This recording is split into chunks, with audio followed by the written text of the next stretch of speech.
I think this is something that people need to hear and see is that, athletes, especially black, going through the college experience and trying to see what it looks like on the outside looking in. Because coming from high school and going through the recruiting process, a lot of things can be, skewed, and you don't know the in and outs of certain things. And so 100%. It can be very hard and difficult. Yeah. So my first question for you is, so how was your experience at your first university that you were playing for? So I originally went to Adams State out of high school, and it was a good experience. It was a small D2, but the thing about D2 was I feel like it molded me into the person I am today. You know what I mean? I got to play football at a high level, like it's D2, but it's still some highly skilled kids. It goes D1, D2, D3, NAIA. So you're kind of in the middle of the scope, middle of the spectrum. So kind of get the best of both worlds. But on the financial side of things, you definitely had to be a lot more in tune because D2 don't give full rides per se. You know what I mean? So you have to really be aware of everything that you're doing, everything that you're signing, even going into every year, paying for classes while playing football. It can get confusing. But overall, the university was great. Then I later transferred to CSU-Pueblo. But a little bit about Adams State, their business program was actually really good. That's what kind of flipped my mindset from sports to a little bit more business. And then I transferred to CSU-Pueblo to where they had one of the top Hassan School of Business, one of the top business schools in the country. So I think that really helped me a lot. And like I said, who I am today. And so Adams State was a great place. It was a great start. It helped build a foundation. I took a year off. Then I started my shoe company. So that's when I say Adams State kind of kicked that switch, like, try doing some business, try finding a different route, try finding a different avenue to be successful. Because obviously I started seeing immediately going from D2 to the NFL, slim. Like it's already hard going from D1. The overall percentages of people who go to the league is already what, 0.1%, something crazy. It's crazy like that. It's already crazy. So when you go to a D2, you got to be a diamond in the rough plus some, and have perfect timing, and have everything on your side. Like that's a whole nother conversation, but it's tough. So I slowly started feeling like maybe NFL is not the way. You know what I mean? And so I dabbled in the business thing, and I had COE clothing, which didn't work out, but it was like one of my first business ventures at Adams State while I was in school. Then I had the Explore app, didn't work out. A lot of planning, a lot of money tossed into it, but it never really, I guess you could say, came to life. And then boom, Forbes Life Kicks. That's when I started selling my shoes and things like that. You see, I don't have them in the background. The camera's a little messed up, but you can see I have 2 pair right there that I'm still currently selling. So I kind of built up a solid side hustle while trying to build my future on it. So after I left Adams State, I built my shoe business for a whole year, straight e-commerce, Instagram, Facebook, meeting, flying out to different places, connecting with people who sold shoes just like me, and ultimately really building a business. So once I kind of ignited that fire, obviously because, like I said, going to Adams State, going D2, and we weren't a top D2. The school I transferred to was a top in the nation. We got a kid actually in the NFL right now, playing for the LA Rams. It flipped that switch though, because like I said, it seemed like it was going to be, that wasn't cut out for me. So once I built this shoe business for a year, I enrolled back in the school because I wanted to get my degree, finish strong, and do it for my family. So I had my shoe business built, went to CSU Pueblo, and the coaching staff there was great. We won a lot of games. The whole football culture was it was a higher level, but I would say the athletes were they were for sure a little better, but how they structured their program as far as when it came to football was very solid. It was very solid, I'll say that. And then I kind of feel like that extended alongside with their business program they have to offer. So CSU Pueblo was a very good school to finish up, and I got both my degrees, major in management, business management, minor in econ. So Okay, Yeah, I feel like my experience was good. that's awesome. Um, so, would you say the coaching staff was very authentic, very clear from day one? Was it no shady business? Because sometimes college athletics can be a shady, dirty, grimy type of, atmosphere. How was that? Was it clear? Hey, this is what's going to happen. This is where you're going to be at. This is the situation you're going to be in. Was it very clear, or was it kind of cloudy sometimes? So I would say it was a little bit of both. They kind of ran a fine line between both of them. You know what I mean? Because I feel like at the end of the day, as we all know, as student athletes or were student athletes, is all about business. You know what I mean? It's a lot of telling the athlete what they want to hear, not what they need to hear. And I feel like that it starts to trickle down from the top to your surrounding, and then it confuses you on to where you should be in life. Does that make sense? That makes sense. Because I experienced that as well. It's a fine line. It's a business first. Um, and And you were in the SEC, right? At yeah, Arkansas, the first school. yeah. I played ball at the University of Arkansas. I ended up transferring to Division Big One time. program. So I've seen the grimy side of it. I've seen the good side of it.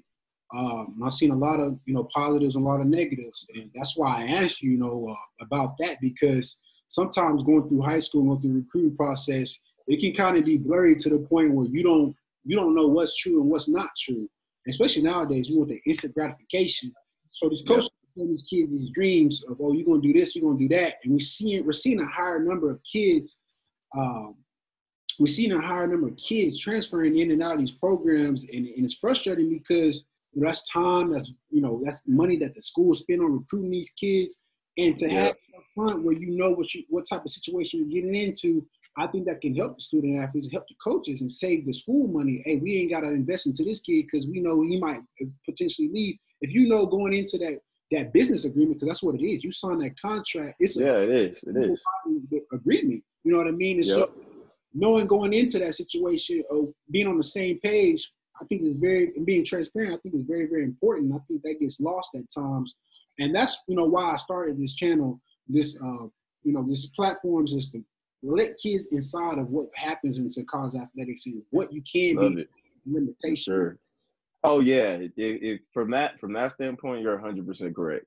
Like from the day, like from what they give you on your recruitment trips and how they treat you then, versus to when you actually get into the actual daily grind of it, completely different. I feel like you definitely want to see when you go on these visits, study your coaching staff, study their actions, study not only how they treat you, but maybe study how they treat the other players and ask them about the kids that, you know what I'm saying, that might not have as much opportunity as you do, because then you can get an insight on who they are. Because once you get in there and you start running ones and twos and you on the fourth team, best believe things gonna change.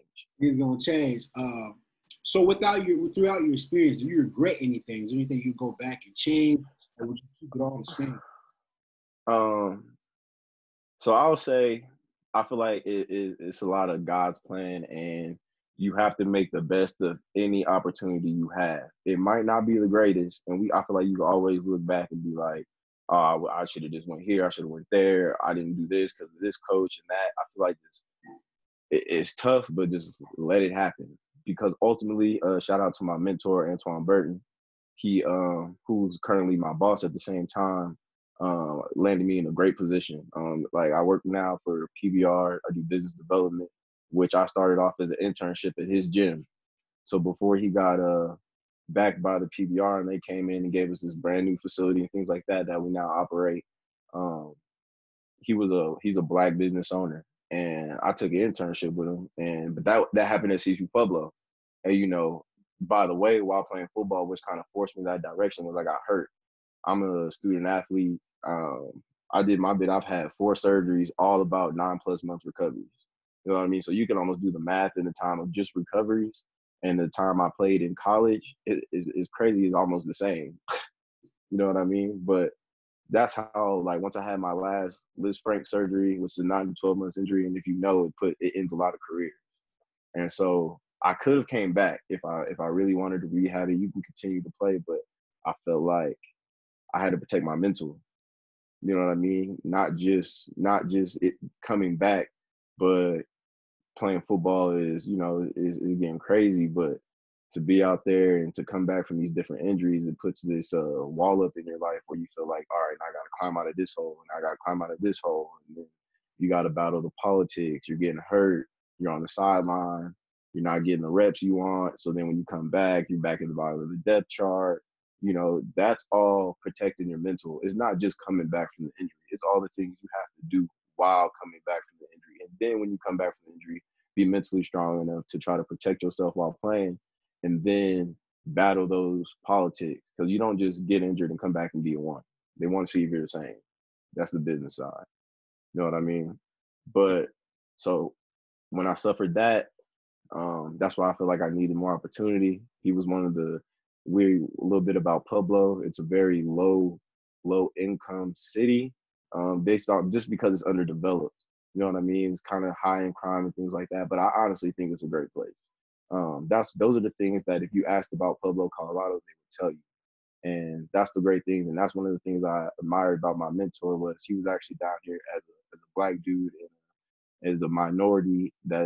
Minority is already a thing in Colorado, but when you go to Pueblo, do that a little times 5.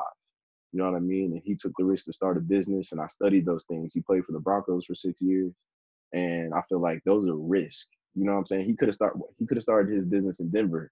You know what I mean? And automatically just had clientele coming in because of who he was in the league. But he came down here because not only did he want to start a business, but I feel like he wanted to make a change. And I feel like that was very powerful, especially as a minority, you know what I mean? So I seen that and I was like, whatever it is, whatever you're doing, I want to take part. I can sell, I can recruit, I can, you know what I mean? I can do media, whatever it takes, you know what I mean? So I literally started off as just like mopping floors. This is when I say like, just kind of just let these cards fall. Because if I would have never got hurt, went to another D2, because in my mind, I'm like, I want to go D1. Who don't want to go D1? Right. You know what I'm saying? I'm like, dang, I can't. I went from D2, transfer, set out of here, went to another D2. Like, what's going on? You know what I mean? Like, I'm spending all this time in college because I'm 25 now. I spent all this time in college, and I went D2 to D2. I should have just stayed at my first school, got my degree, moved on. But at the same time, it's like it landed me in this wonderful position that ended up at Next Level Performance, the gym he owns. So as I'm just asking him, started off mopping floors, like I feel like he wanted to see what I could do, where my mental was at. Like, you're not just gonna go from 0 to millionaire. You know what I mean? It's gonna go from 0 to 1,500 to 2,000, 5,000, 10,000, back to 5,000, 20,000, 30,000, back to 10,000. It's like that's ladder. That's the ladder of success. You know what I mean?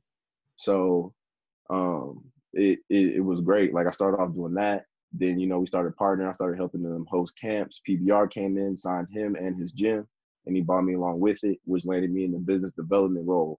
You know what I mean? At 25 years old with a national corporation. And it's a great position to be in, as graduating African American, getting your degree. Most of the time we get put into a system rather than being a part of the system. Man, everything you just said, I 100% agree with, man. It sounds like, and I can contest to it too, because I've been hurt many a times. It sounds like you took a negative and made it a positive. In college football, sometimes it's hard to do that. Let's be honest, you're in a system where they want you 100% focused on football all the time. And it's hard to get out of that cycle sometimes because you're at the university 4 or 5 years, and once you gone, the next date you're on, the next you coming in, and it's like, it's a cycle. It's a cycle. You know what I mean? And so to make sure you get out of what you put in is important. And so I think it sounds like you took a negative, made it a positive, and you're doing very well for yourself.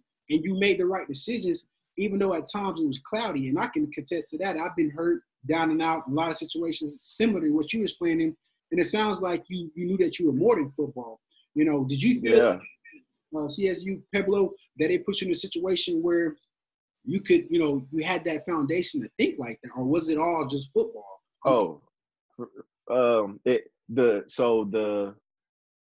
The avenue and the culture, like the way I had to experience football, put me in that position. You know what I'm saying? Like exactly like you said, I turned a negative into a positive. And shout out to More Than Football. That was our first draft prep we had last year. We just conducted our second one. 3 guys going to the NFL. Antoine, we named it This Is More Than Football because on the side of training, we try to train that mental aspect, get you as ready as possible for the league. Because like you said, you need to start planning your finances and all those things before you get to the league because we're more than football players. So exactly what we're doing, you know what I mean? But back to your question, CSU-Pueblo definitely, I ended up there because I feel like this was meant for me. My heart was on business, but our skin tone and our conditioning is in football. You know what I'm saying? So hey, that's the really thing I've heard, man, in a while, man. You said, you know, like the skin tone was on football. Hey, man. Like no, and it affects your mental. You know what I mean? Like it's crazy. Like if you know, they know. The people who know, they know what I'm talking about. Like it's the people who really got a whole different passion. But it's like we had to go that route because we feel like that's the way out. Exactly. You know what I'm saying? And essentially, it is. You know what I'm saying? Until we start trying to fight this for some business, which we'll talk about at the end. So I feel like that's the bad part. If you get too invested in football, you kind of miss out on all those other opportunities laying around. Yeah, man, and I agree. I agree with everything you're saying, man, because and every time I get the chance to talk to black athletes, I tell them, I'm like, hey, you know, you're going to these universities with a lot of privileged kids. If you go out, if you leave that university and all you got is a degree and a little bit of playing time, you failed because they got the injuries, they got your time, they got your mental capacity, they got all that. So what you put into football, you should equally get it out. Whether that's getting drafted, 100%. Whether that's getting your degree, whether that's you making an impact on your community by doing all those things. And I think, a lot of kids, they go in and being black is sometimes we grow up, hey man, he can dunk, or he got, look at his shot. I mean, or look, he can run his 40 time, he 4-3, this, that. So I think growing up, we force it on ourselves where we think all we are is just athletes. And I hate that. I hate it, man. You can do more than just being an athlete. Oh yeah. You know what I because mean? if you really look into the dynamics of what it takes to be an athlete, you have what it takes to do anything you want in life. Like you already start waking up at 5 a.m., going to workouts, going to class, passing these classes all at the same time, traveling, you know what I mean, going on the road, coming back, bouncing back to class, going back to weights in the morning, understanding the routine, you know what I mean, understanding what it takes to win. Even if you went to a bad school, you're still doing these things. I never went to a school. The worst school in the nation is still in training camp, just like the best school in the nation. Right. You know what I mean? Same time, same date. They still doing the steps to win. Now, only the right teams put us together at the end, and that's what life is. You see what I'm saying? But you exactly right. Like, you 100% right. 100% right. and because, it's like, man, like, growing up is like, man, look, man, this kid is fast, or he's the next this, or he's got these offers, or this and that, man, and it's frustrating because it's like these kids, I would say this, man, a lot of people don't even know this about me. I had an opportunity when I was in 7th grade. I was already Duke was already in contact with me, Duke University. That's crazy. I believe it. And so all they know is, Deshaun went to Arkansas or this and that, but they don't even know the dynamics that it was more to me than just football a long time ago, way before football was even relevant.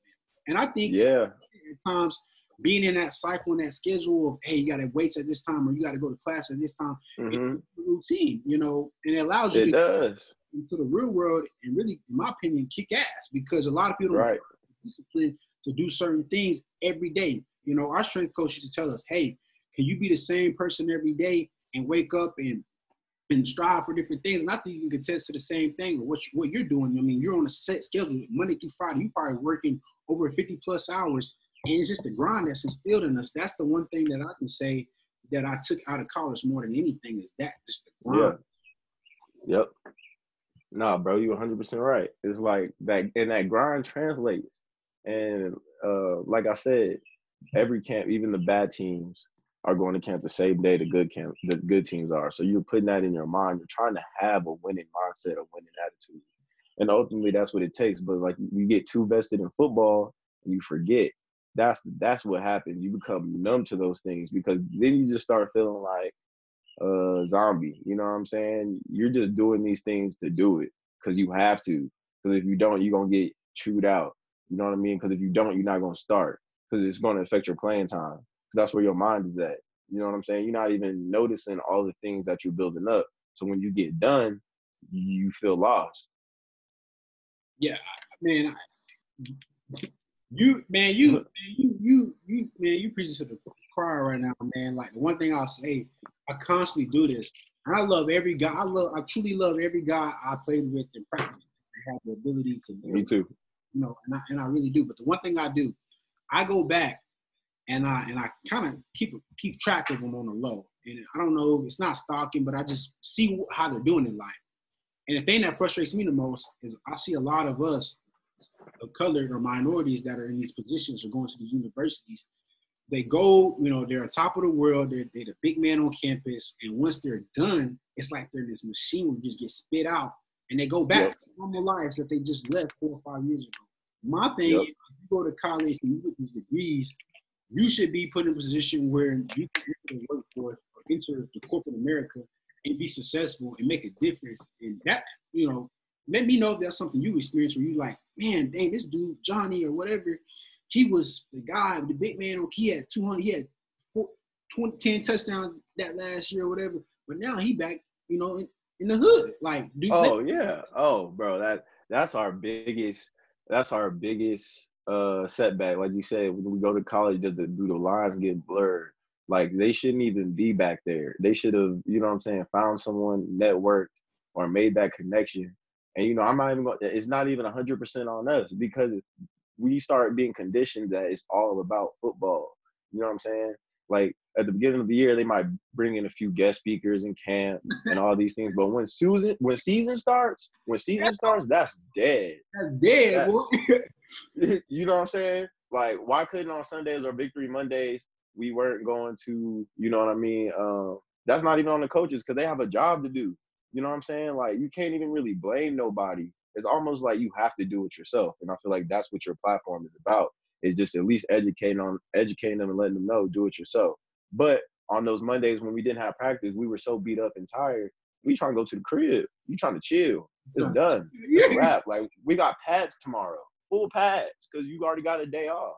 You know what I mean? So you're not trying to go network and meet with some business owners from the town you're in, because in all reality, they love football players. Oh, the world loves football. People love football. Companies, when they hire, they sometimes check to see if you were a football player because there's something about you. You know what I mean?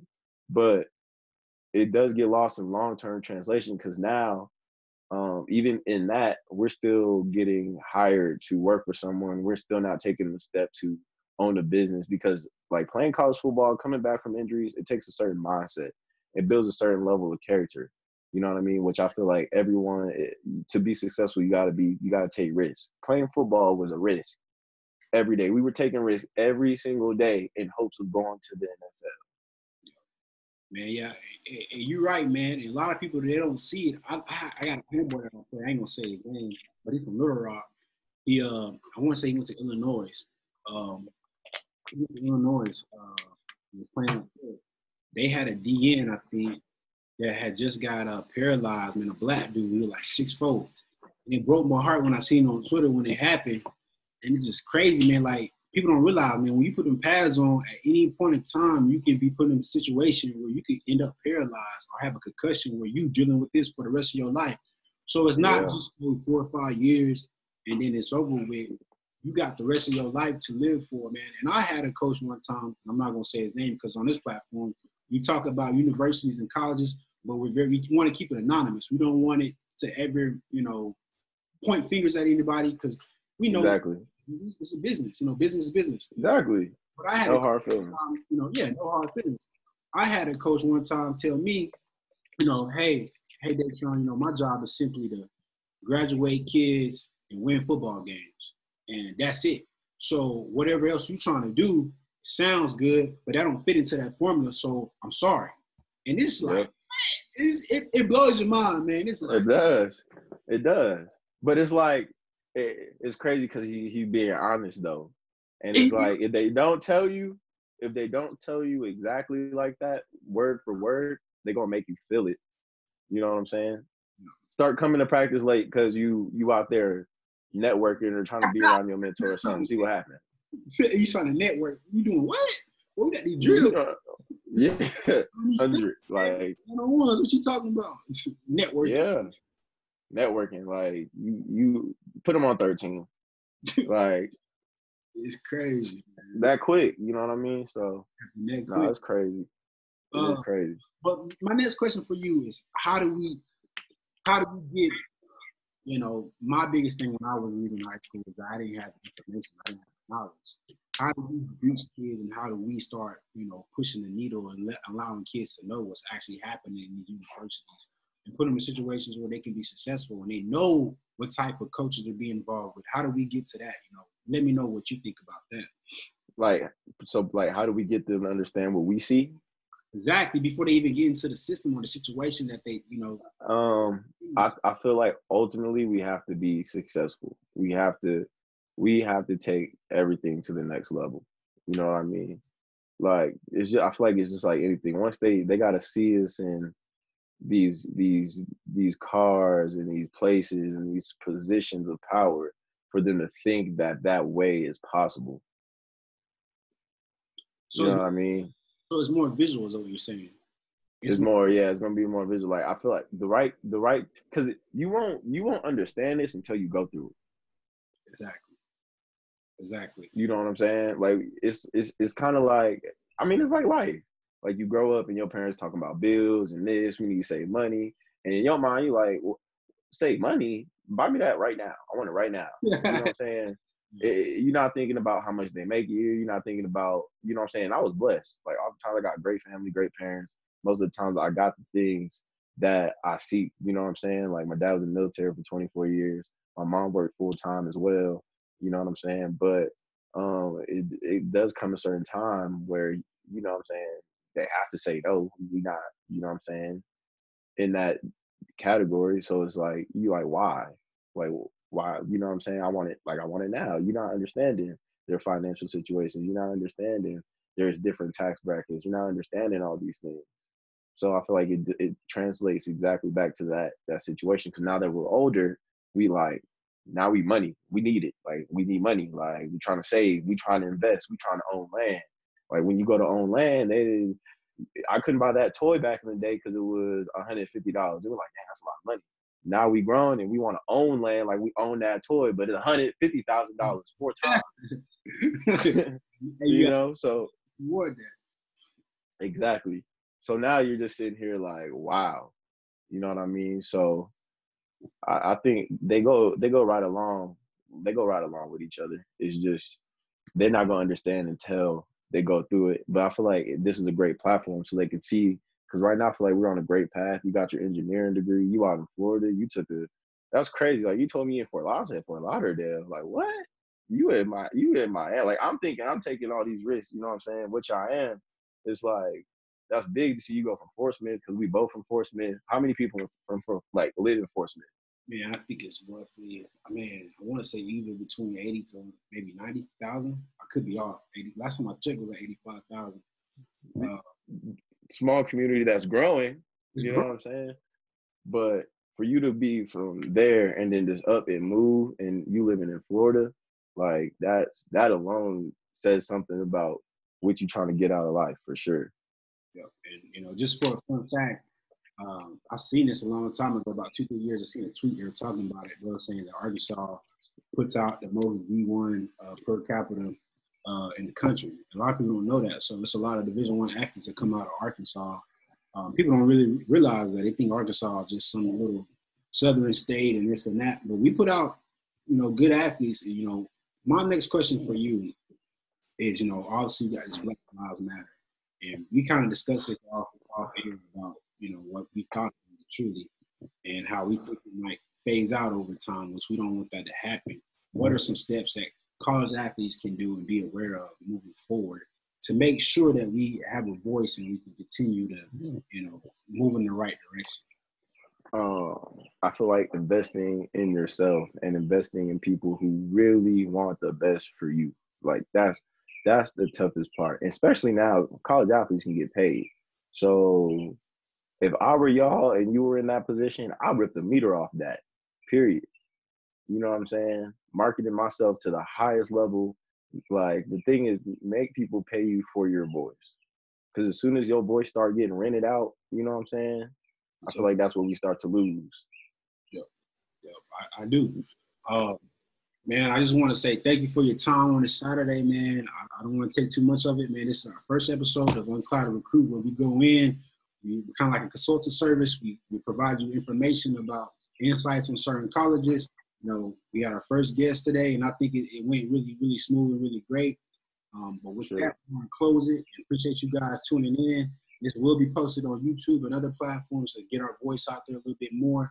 Every weekend, we're going to have a different guest speaker come on and talk to us about their experience. We're trying to hit the masses. We're trying to get everybody that we possibly can. Like I said, I appreciate everybody tuning in. This is episode 1. We got a long way to go, but we appreciate it. Thank you. Hey, for sure. Appreciate you, bro. Yeah, appreciate you.